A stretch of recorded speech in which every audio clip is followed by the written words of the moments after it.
In 1987, a man walked into a courtroom as an innocent person and walked out with a life sentence. The prosecutors knew. The detectives knew. Even the witnesses knew. But Michael Anderson spent the next 37 years locked in a concrete cell, watching his entire life disappear behind bars while the people who put him there slept peacefully in their beds each night. This is the story of how the American justice system can destroy an innocent life and face absolutely no consequences for doing it. Michael Anderson was 23 years old in the spring of 1987.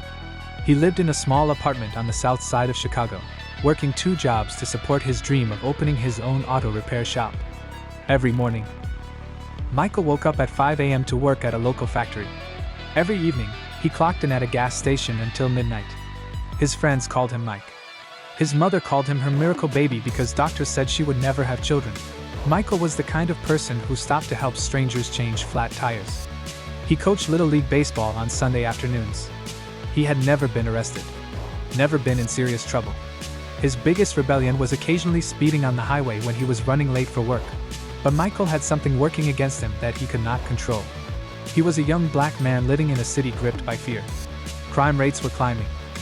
The mayor was under pressure. The police department needed results. They needed arrests. They needed convictions. And they needed them fast. On the night of March 15, 1987, a convenience store was robbed 6 blocks from Michael's apartment. The store clerk, a 52-year-old man named Robert Hayes, was shot twice during the robbery. He died before the ambulance arrived. The entire community was shaken. Robert Hayes was beloved in the neighborhood. He knew everyone's names. He gave free candy to kids who brought him good report cards. His death was not just a tragedy. It was personal. The pressure on the Chicago Police Department was immediate and intense. The mayor held a press conference the next morning. He promised the community that justice would be swift. He promised that whoever killed Robert Hayes would face the full weight of the law. What he did not promise was that they would find the right person. He just promised they would find someone. Detective Richard Crowley was assigned to the case. Crowley was a 15-year veteran of the department with a reputation. Some called him results-oriented. Others called him ruthless. His closure rate was among the highest in the city, but there were whispers. Whispers about cut corners. Whispers about coerced confessions. Whispers about evidence that conveniently appeared or disappeared depending on what the prosecution needed. Within 48 hours, Detective Crowley had his suspect, Michael Anderson. The evidence against Michael was thin from the very beginning. Actually, thin is being generous. The evidence was practically transparent. There was no physical evidence connecting Michael to the crime scene. No fingerprints. No DNA. No murder weapon. The prosecution's entire case rested on 2 things: a grainy surveillance video from the convenience store that showed a figure in dark clothing, and the testimony of 2 eyewitnesses. But here is where the story takes its first dark turn. Those eyewitnesses? Their stories did not match. Not even close. The first witness was a woman named Jennifer Martinez who lived across the street from the convenience store. She told police she saw a man running from the store right after hearing gunshots. When initially questioned, Jennifer described the suspect as approximately 6 feet tall, heavy-set, with a distinctive scar on his left cheek. Michael Anderson was 5'9", slim, and had no facial scars whatsoever. 3 weeks later, after multiple visits from Detective Crowley, Jennifer Martinez's description had mysteriously changed. Now the suspect was 5'9", slim build, no distinctive features. When defense attorneys later questioned her about this dramatic change in her testimony, Jennifer would admit that Detective Crowley had shown her photographs and suggested that her memory might be faulty due to the traumatic nature of what she witnessed. The second witness was even more problematic. His name was Darius Cole, and he had his own legal troubles. At the time of the murder, Darius was facing serious drug charges that could put him away for 10 years. 1 week after Michael's arrest, those charges were quietly reduced to a misdemeanor with probation. The timing was not coincidental. Darius claimed he was walking past the convenience store when he saw Michael Anderson inside arguing with Robert Hayes. He said he watched the entire confrontation and saw Michael pull out a gun. There was just one problem with Darius's testimony. Security footage from a bar 2 blocks away showed Darius inside that bar at the exact time he claimed to be watching the robbery. The timestamp was clear. Undeniable. Darius was not anywhere near that convenience store.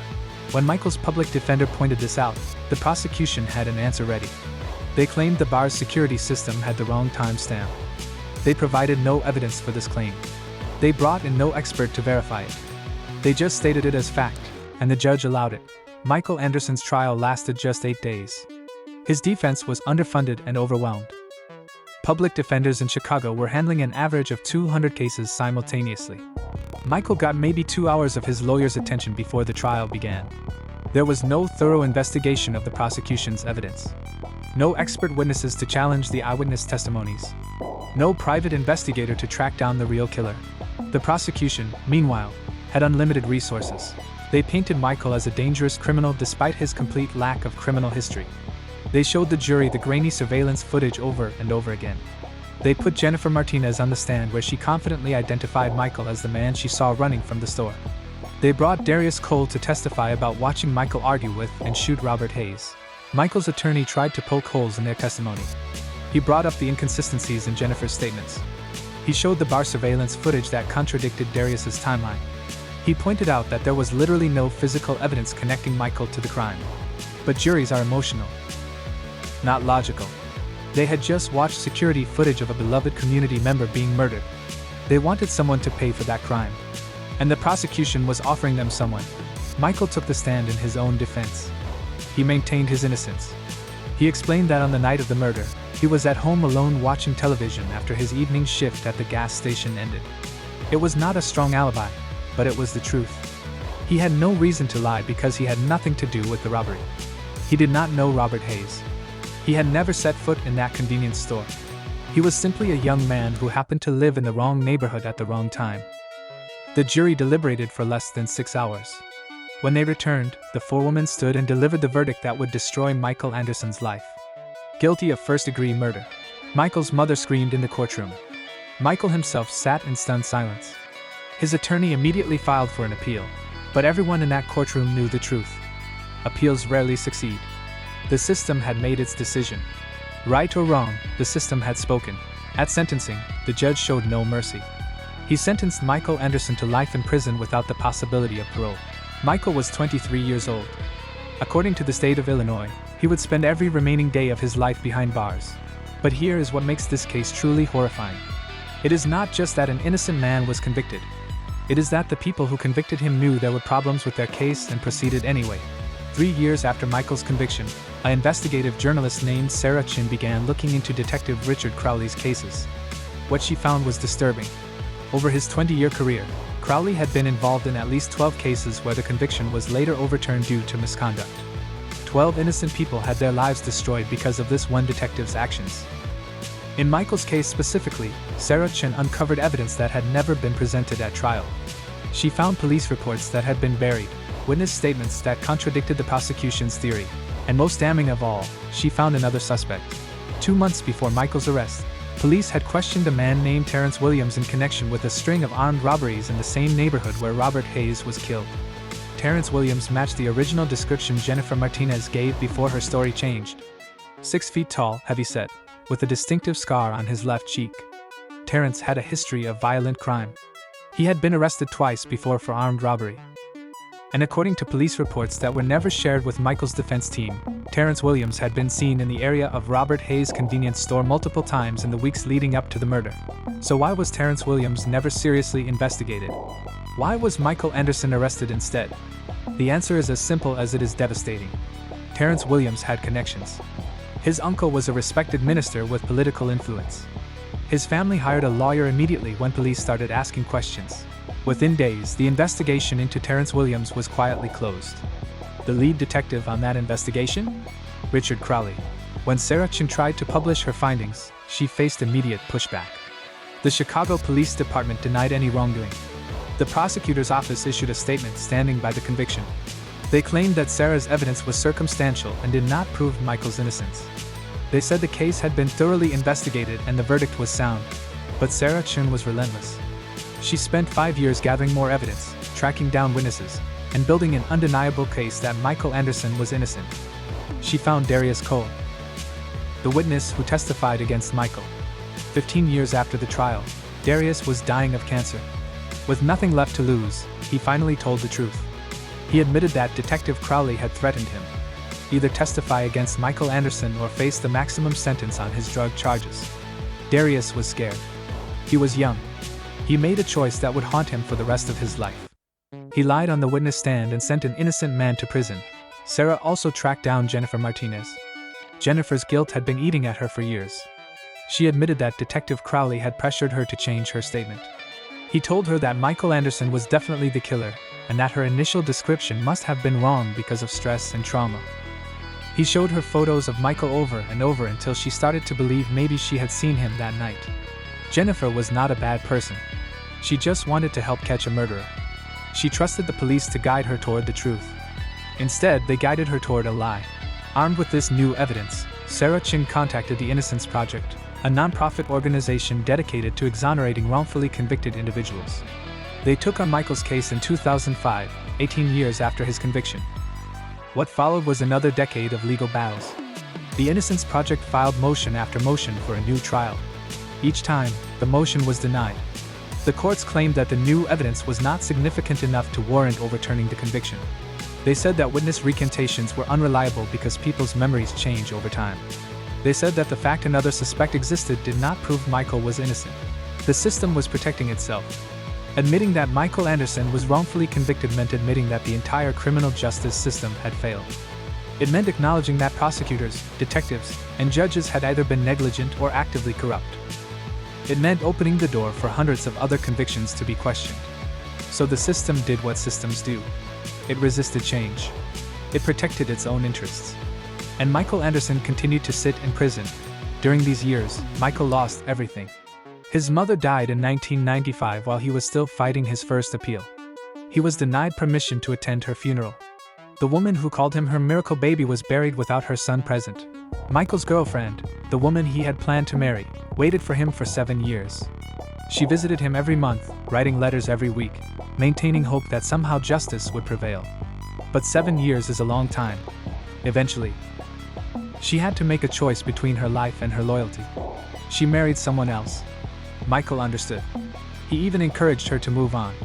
But that did not make it hurt any less. Inside prison, Michael struggled to maintain his sanity. Imagine knowing you are innocent but having absolutely no power to prove it. Imagine watching guilty men go free while you remain trapped for a crime you did not commit. The psychological torture of wrongful imprisonment is something most people cannot comprehend. Michael sank into deep depression. There were times he considered giving up entirely.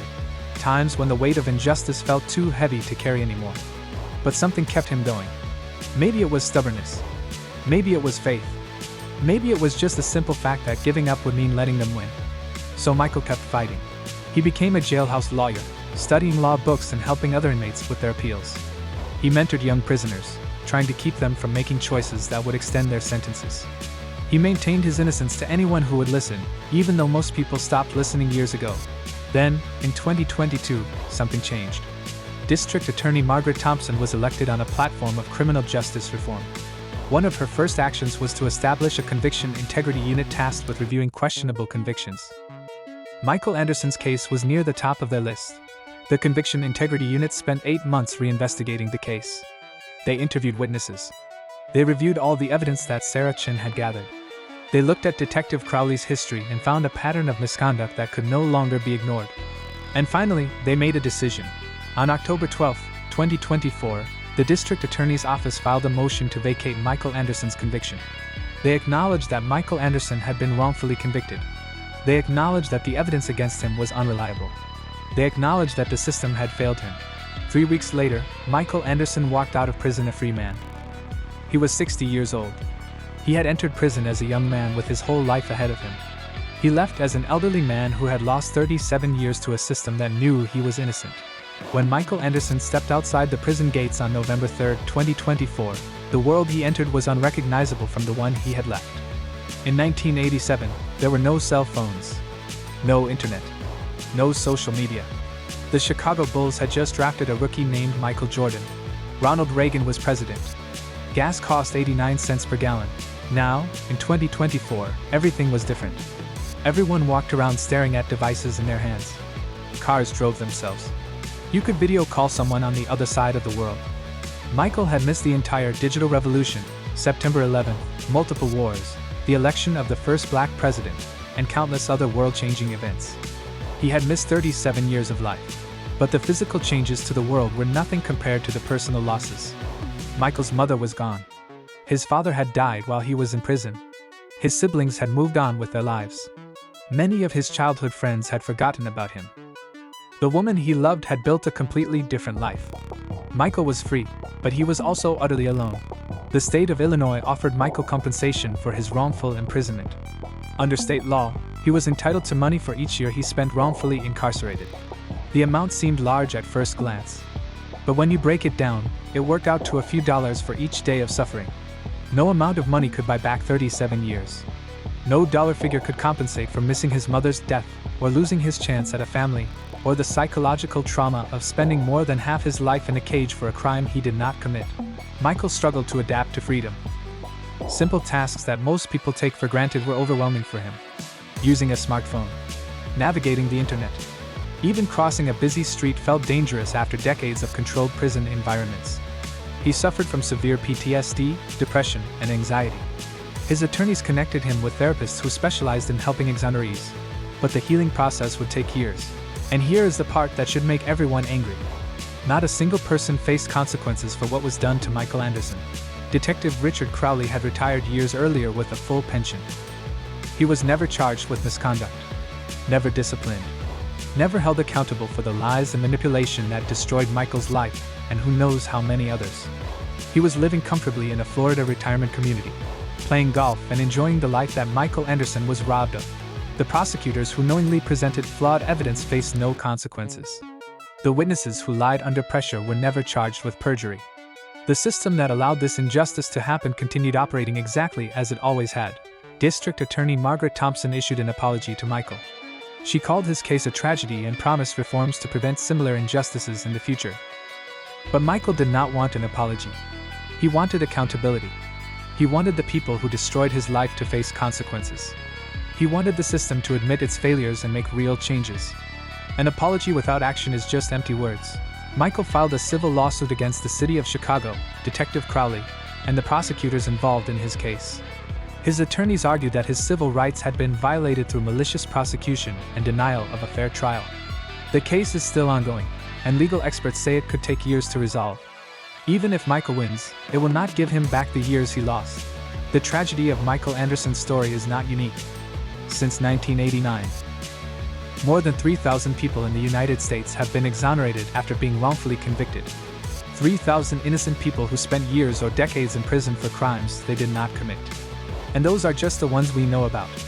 How many more innocent people are sitting in prison right now, unable to prove their innocence because they lack resources or because the system is unwilling to admit its mistakes? The factors that contributed to Michael's wrongful conviction are disturbingly common. Eyewitness misidentification is involved in approximately 70% of convictions that are later overturned through DNA evidence. False confessions, often coerced through psychological manipulation or outright threats, contribute to roughly 30% of wrongful convictions. Inadequate defense representation, particularly in cases involving poor defendants who cannot afford private attorneys, is a factor in countless unjust outcomes. And then there is misconduct. Police officers who fabricate evidence or coerce witnesses. Prosecutors who hide exculpatory evidence or knowingly present false testimony. Judges who allow questionable evidence and refuse to grant new trials even when presented with proof of innocence. These are not isolated incidents. They are systemic problems that continue to destroy lives. Michael Anderson's story forces us to confront uncomfortable truths about the American criminal justice system. We want to believe that the system works. We want to trust that innocent people do not go to prison. We want to have faith that justice prevails. But the reality is far more complicated and far more disturbing. The system is run by human beings, and human beings are fallible. They have biases. They make mistakes. They feel pressure to close cases and secure convictions. They care about their careers and their reputations. And sometimes, those very human concerns take priority over the pursuit of truth and justice. There is also a deeper problem. Once someone is convicted, the system becomes invested in maintaining that conviction. Admitting error is difficult for individuals and even more difficult for institutions. Every exoneration raises questions about how many other convictions might be wrong. Every acknowledgement of wrongful imprisonment opens the door to lawsuits and demands for reform. So the system resists. It creates high barriers for appeals. It treats new evidence with skepticism. It protects itself at the expense of the innocent people trapped within it. Michael Anderson is trying to rebuild his life at 60 years old. He is learning to use technology.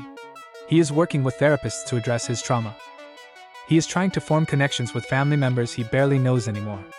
He is speaking out about his experience, hoping that his story might prevent others from suffering the same fate. But Michael is also realistic. He knows that the problems that led to his wrongful convictions still exist. He knows that somewhere right now, another innocent person is being arrested because police are under pressure to solve a case quickly. Another prosecutor is presenting questionable evidence because they care more about their conviction rate than about justice. Another defense attorney is overwhelmed and unable to provide adequate representation to their client. Another jury is making a decision based on emotion rather than evidence. Michael started working with the Innocence Project, using his experience to help other wrongfully convicted individuals fight for their freedom. He has become an advocate for criminal justice reform, testifying before legislative committees and speaking at universities. He is determined that his suffering will not be meaningless. If his story can help change the system, then maybe those 37 lost years will have served a purpose. The reforms needed are clear. Better training for police officers to prevent coerced confessions and false identifications. Stronger oversight of prosecutors with real consequences for misconduct. Adequate funding for public defenders so that everyone gets a meaningful defense. More rigorous standards for eyewitness testimony, which has proven to be notoriously unreliable. And most importantly, a willingness to admit error and correct injustices rather than protecting the system's reputation at all costs. Some states are beginning to implement these reforms. They are establishing conviction integrity units like the one that finally freed Michael. They are passing laws that increase compensation for exonerees. They are requiring that interrogations be recorded to prevent coercion. These are positive steps, but they are not enough. Not nearly enough. Because for every Michael Anderson who eventually gets justice, there are countless others who never will. People who die in prison still proclaiming their innocence. People whose cases never get reviewed because there is no evidence to test or no attorney willing to take on their appeal. People whose stories we will never hear because the system has no interest in exposing its own failures. The American criminal justice system is built on a principle. Better that 10 guilty persons escape than that one innocent suffer. But the reality does not match the principle. We accept wrongful convictions as an unfortunate but inevitable cost of trying to keep society safe. We tell ourselves that mistakes are rare, that the system usually works, that innocent people eventually get cleared. But none of that was true for Michael Anderson. And it is not true for thousands of others. Michael Anderson lost 37 years of his life to a system that knew he was innocent. He lost his mother, his chance at a family, his youth, his freedom, and his faith in justice. No apology can fix that. No amount of money can make it right. The only thing that might give his suffering meaning is if his story helps create real change. If it makes people question their assumptions about the criminal justice system. If it motivates citizens to demand accountability and reform. If it prevents even one more innocent person from spending decades in prison for a crime they did not commit. The system knew Michael Anderson was innocent. They knew their evidence was flawed. They knew their witnesses were unreliable. They knew, and they convicted him anyway. That is not a failure of justice. That is an abandonment of it. And until we acknowledge that reality and demand better, Michael Anderson's story will continue to repeat itself over and over again. Destroying innocent lives while the people responsible face no consequences whatsoever.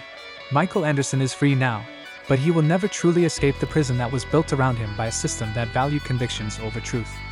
His story is a reminder that justice is not automatic. It requires constant vigilance, moral courage, and a willingness to admit when we have failed. Without those things, the promise of justice becomes an empty slogan, and innocent people like Michael Anderson pay the price for our collective failure. The question now is what we choose to do with this knowledge. Do we look away and hope it never happens to us or someone we love? Or do we demand that the system be better? That it live up to its own principles? That it value truth and justice above convenience and conviction rates? Michael Anderson spent 37 years waiting for the system to do the right thing. How many more years, and how many more innocent people, will it take before we finally demand real change?